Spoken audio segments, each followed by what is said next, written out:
8-րդ գումարման խորհրդարանի 9-րդ նստաշրջանի վերջին նիստի օրակարգն ընդգրկուն է։ 29 հարցերի թվում նաև բյուջեի քննարկումն է։ Օրենսդիրը նախ բացասական եզրակացություն ստացած նախագիծը քվեարկեց գումարի դիմաց պարտադիր զինվորական ծառայությունից ազատվելու, նաև զինծառայությունից խուսափելու համար Հայաստանի Հանրապետության քաղաքացիությունից հրաժարվելու օրինագիծը։ Հեղինակը ևս նիստերի դահլիճում միացավ գործընկերներին, արդյունքում այն միաձայն դեմ ձայներով չընդգրկվեց օրակարգում։ Իսկ բյուջեն ոչ միայն թվերի, նաև փաստերի մասին է, հայտնեց ֆինանսների նախարարը, կարևորելով Հայաստանում չկա մեկ մարդ, որը հարկ չի վճարում։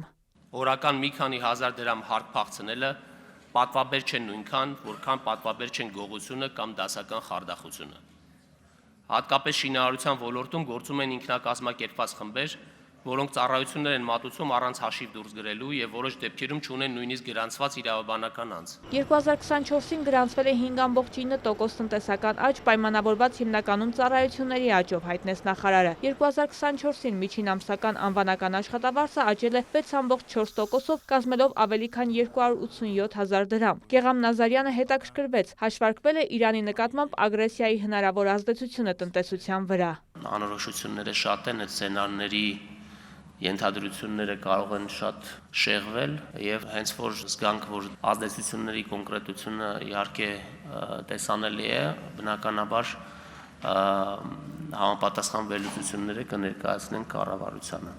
Բյուջեի պակասուրդը 24 թվականին կազմել է 188 միլիարդ դրամ։ Բագրատյանի հարցին, թե ինչպես է գնահատում, նախարարը հայտնեց, պլանավորված էր 4.6, փաստացի իրականացվել է 3.7%, բայց ընթացիկ տարվա համար նախատեսել են 5.5%, ապագայի ծրագրերի ծախսերի հաշվին։ Միջնաժամկետ ծախսային ծրագրով մենք շատ հավակնոտ մի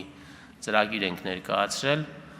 որով պլանավորում ենք մինչև 30 թվականը դեֆիցիտը իջացնենք մինչև 1%-ի։ Բազմավոլորտ նախարարության բյուջեի կատարողականը ներկայացրեց Ժաննա Անդրեասյանը։ 2018-ի համեմատ որոշ դեպքերում ծախսերը եռապատկվել են։ 1600-ից ավելի ուսուցիչ ստանում է 300-ից 400,000, 500-ից ավելին 400,000 դրամից ավելի վարձատրություն։ Կառավարության ծրագրով նախատեսված 300 դպրոցից բացի ևս մոտ 800 է հիմնանորոգման կարիք ունի։ 340 հաստատությունում ընթացքի մեջ են աշխատանքները, 200-ը նոր է կառուցվում։ Հայաստան խմբակցության падգամավորները ընդդիմացան։ Իրականությունը տարբերվում է նախարարի ներկայացրածից։ Նախորդ տարի 500 դպրոցում 800 միլիոն դրամի աշխատանքներ են կարել, հայտնեց նախարարը։ Եթե որևէ դպրոց ունի հրատապ կարիք, հիմա օրինակ վերջին օրերին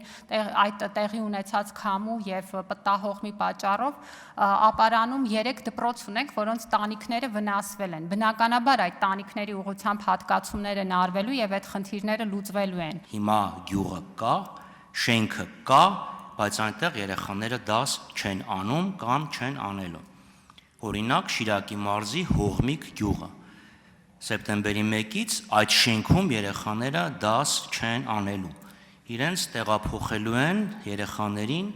բյուրական։ Շիրակի մարզից էիք խոսում, Արեգնադեմի դպրոց եմ ձեզ հրավիրում այցելեք, տեսնեք ինչ պայմաններ են դրա համար ստեղծված եւ հետո ձեզ առաջարկում եմ, որ գնաք եւ դրանից 1 կիլոմետր հեռավորությամբ գտնվող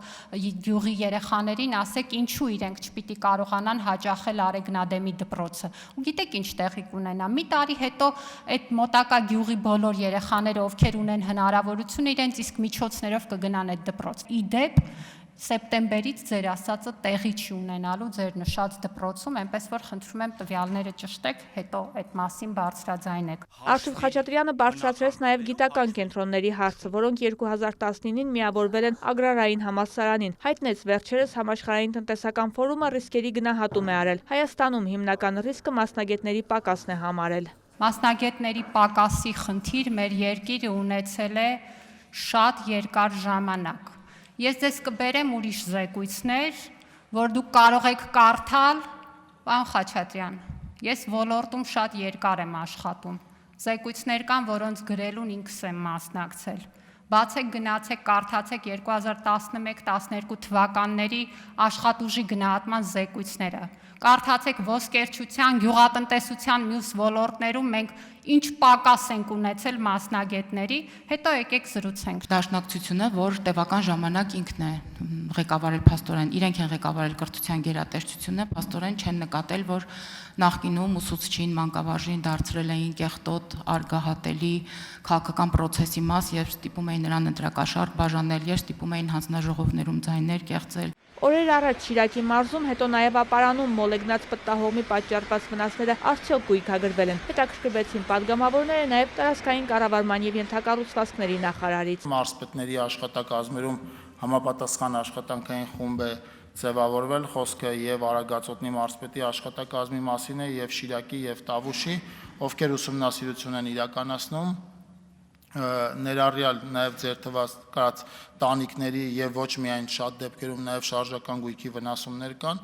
ամբողջական պատկեր ունենալուց հետո կշարժվենք արդեն հաջորդ քայլով հասկանալ ինչ տրամաբանությամբ պիտի իրենց փոխհատուցենք։ Ջրօգտագործող ընկերությունների սուբսիդավորում, ճանապարհաշինություն, ճանապարհների կահավորում, վթարային շենքերի բնակիչներին բնակարանների գնման վկայագրերի տրամադրման ընթացք եւ այլն։ Պատգամավորները բազմաթիվ հարցեր եւս բարձրացրին։ Լիլիթ Ստեփանյանն էլ հետաքրքրվեց, հնարավոր է Կոտայքի մարզի Արտավազդ գյուղի ճանապարհը վերադարձնել համայնքին։ Տարիներ ի վեր Կոտայքի մարզը գտնվում էր հանրապետական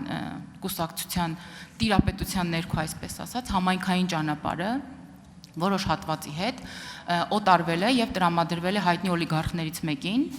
որը այսօր գտնվում է Հայաստանի Հանրապետությունից դուրս եւ թերևս ամենաբարձրն է գոռում արդարության վերականգնման, բարոյական արժեքների եւ այլնի համար։ Խնդիրն այն է, որ երեխաները չեն կարողանում համայնքի ճանապարհով գնալ դպրոց, այդ իսկ պատճառով սարերի, քարերի, այսպես բլուրների արանքով հարմարացրել են գնում են դպրոց գալիս են։ Ձեր բարձրացած հարցի մասով ինֆորմացիա չունեմ,